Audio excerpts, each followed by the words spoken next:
Hello everyone, আসসালামু আলাইকুম। কেমন আছেন সবাই? আলহামদুলিল্লাহ, আমি অনেক ভালো আছি। তো আজকে আমি আমার বাপের বাড়িতে এসেছি। এসে দেখি গাছে ইয়া বড় একটা কাঁঠাল ঝুলে আছে এবং পেকে পুরা গন্ধ বের হয়ে গেছে। তো লোভ সামলাতে না পেরে এরকম একটা বড় দা নিয়ে বসে গেছি কাঁঠালটা কাটার জন্য। আজকে আমার ক্যামেরাম্যান হচ্ছে আমার ভাতিজি, তো এখানে বসে আছে আর আমি কাঁঠালটা ফাটাচ্ছি। আমার বিদেশি ফলের থেকে দেশি ফল অনেক বেশি ভালো লাগে, আর সেটা যদি নিজের বাড়ির হয় তাহলে তো কথাই নেই। তো এখন কাঁঠালটা ভেঙে কোয়াগুলো একটা প্লেটে তুলে নিব। এই কাঁঠালটা মাশাআল্লাহ এত বেশি মিষ্টি, আর দেখুন কোয়াগুলো কত সুন্দর, একদম কালারটা অনেক ভালো এসেছে।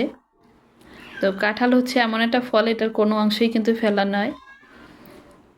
এই ছালটা এখন আমাদের গরুকে দিব, আর কাঁঠালগুলো আমরা খেয়ে ফেলবো। আর কাঁঠালের বীজের তরকারিও আমার অনেক বেশি ভালো লাগে। এই বীজগুলো ভর্তা, তারপরে আপনার যদি যে কচুরলতির মধ্যে দেওয়া যায় সেটা খেতে আরও বেশি ভালো লাগে।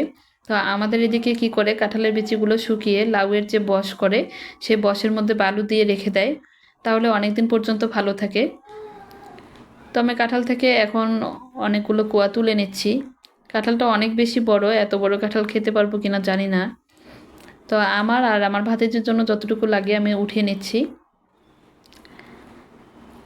আপনাদের কাছে কাঁঠাল খেতে কার কার ভালো লাগে একটু কমেন্ট করে জানাবেন। আমি কিন্তু কাঁঠাল খেতে অনেক বেশি পছন্দ করি। তবে আজকে আমাদের এদিকে অনেক বেশি গরম, এই কাঁঠাল খেয়ে কী অবস্থা হবে জানি না।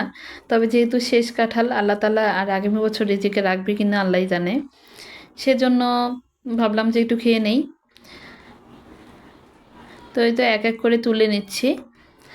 আমি কাঁঠাল খাই হচ্ছে চালের যে গুঁড়াটা করে ছাতু দিয়ে খেতেও ভালো লাগে, আবার একটু কাঁচা মরিচ কেটে লবণ দিয়ে মাখিয়ে খেতেও কিন্তু খুবই ভালো লাগে। দুধ মুড়ি দিয়েও ভালো লাগে। তো কাঁঠাল অনেকভাবেই খাওয়া যায়, অনেকে পান্তা করে খায়, আমি সেটা খেতে পারি না।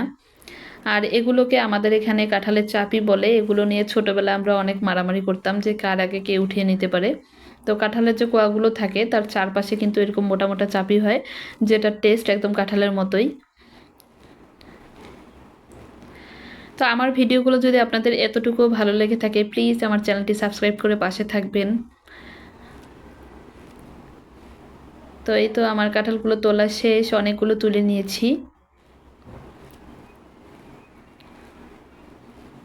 আমাদের এদিকে কাঁঠালের ফলন অনেক বেশি হয়, আমের তুলনায় কাঁঠাল অনেক বেশি হয়। তো কাঁঠালগুলো খাওয়ার পরে বিচিগুলো খুব সুন্দরভাবে ধুয়ে রোদে শুকিয়ে সংরক্ষণ করবো ইনশাল্লাহ। তো এই তো আমার কাঁঠাল তোলা প্রায় শেষ। পরে যে খাবে সে তুলে নিয়ে খাবে, তুলে রাখলে অনেক সময় পানি বের হয়, খেতে ভালো লাগে না। তো এতগুলো তুলে নিয়েছি। আজকের মতো এখানেই বিদায় নিচ্ছি। সবাই ভালো থাকবেন। আল্লাহ হাফেজ।